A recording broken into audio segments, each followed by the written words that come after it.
नमस्कार दोस्तों, मेरा नाम डॉक्टर सतीश रंजन है। मैं कंसल्टेंट यूरोलॉजिस्ट हूँ मेदांता पटना में। किडनी और पेशाब का रास्ता और पेशाब की थैली और इससे रिलेटेड बीमारियों को देखता हूँ।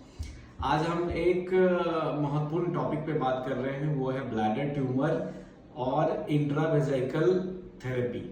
तो ब्लैडर ट्यूमर क्या है? ब्लैडर ट्यूमर एक तरह की पेशाब की थैली के अंदर एक गांठ होती है और इसका सिम्टम्स जो है, सबसे कॉमन सिम्टम्स है पेशाब में खून का आना। तो मोस्टली जो पेशेंट होते हैं थोड़ा यंग ओल्ड एज के पेशेंट्स होते हैं, यंग पेशेंट्स नहीं होते हैं, ओल्ड एज के पेशेंट्स होते हैं जिनको पेशाब में खून के आने की शिकायत होती है। फिर हम लोग फर्दर इन्वेस्टिगेट करते हैं तो उसमें पेशाब के अंदर में एक गांठ निकलती है और उस गांठ के ट्रीटमेंट के बारे में, कंप्लीट ट्रीटमेंट के बारे में आज हम लोग बात करेंगे। उस गांठ का जो प्राइमरी ट्रीटमेंट होता है वो होता है TURBT, transurethral resection of bladder tumour.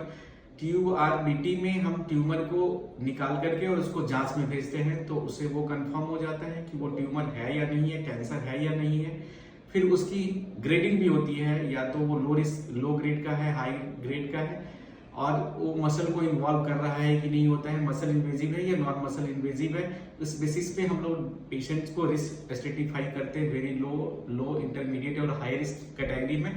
और फिर हम लोग उसकी, यदि पेशेंट्स का हाई ग्रेड ट्यूमर है या नॉन मसल इन्वेजिव ट्यूमर है, तो उस कंडीशन में हम लोग इंट्रावेसिकल ट्रीटमेंट के बारे में बताते हैं। इंट्रावेसिकल ट्रीटमेंट में दो तरह का ट्रीटमेंट है, intravesical immunotherapy and intravesical chemotherapy. Intravesical immunotherapy जो है उसमें हम इंट्रावेसिकल BCG देते हैं। उसका एक फिक्स डोज होता है, फिक्स स्केड्यूल होता है और फिक्स ड्यूरेशन भी होता है, और उसकी एक देने का तरीका भी है, उसको भी हम लोग फॉलो करते हैं। इंट्रावेसिकल केमोथेरेपी में जेमसिटाबिन और डोसीटेक्सेस का कॉम्बिनेशन दिया जाता है, एक के बाद एक दोनों ड्रग्स, और दोनों का देने का तरीका और सीक्वेंस जो है थोड़ा सा अलग है।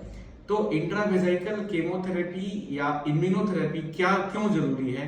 तो इंट्रावेसिकल इम्यूनोथेरेपी और केमोथेरेपी जो है वो डिजीज के रिकरेंस एंड प्रोग्रेशन को कम करता है या बंद करता है। रिकरेंस का मतलब है किसी का हमने ट्यूमर रिसेक्ट किया और नया ट्यूमर आ गया, तो उसको रिकरेंस बोलते हैं। प्रोग्रेशन का मतलब किसी का लो रिस्क ट्यूमर था और समय के साथ वो हाई रिस्क में कन्वर्ट हो गया, तो वो उसको प्रोग्रेशन बोलते हैं। तो ऐसा ब्लैडर ट्यूमर में देखा गया है, non muscle invasive bladder tumour में रिकरेंस और प्रोग्रेशन ज्यादा देखा गया है। इसीलिए इंट्रावेसिकल केमोथेरेपी या इम्यूनोथेरेपी बहुत ही जरूरी है।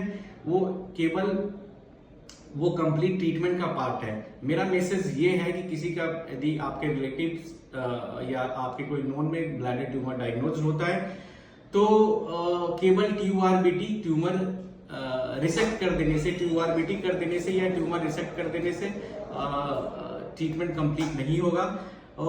तो ब्लैडर के अंदर जो है इम्यूनोथेरेपी या केमोथेरेपी जरूर लें, वो उसके डिजीज को रिकरेंस और प्रोग्रेशन को कम करेगा।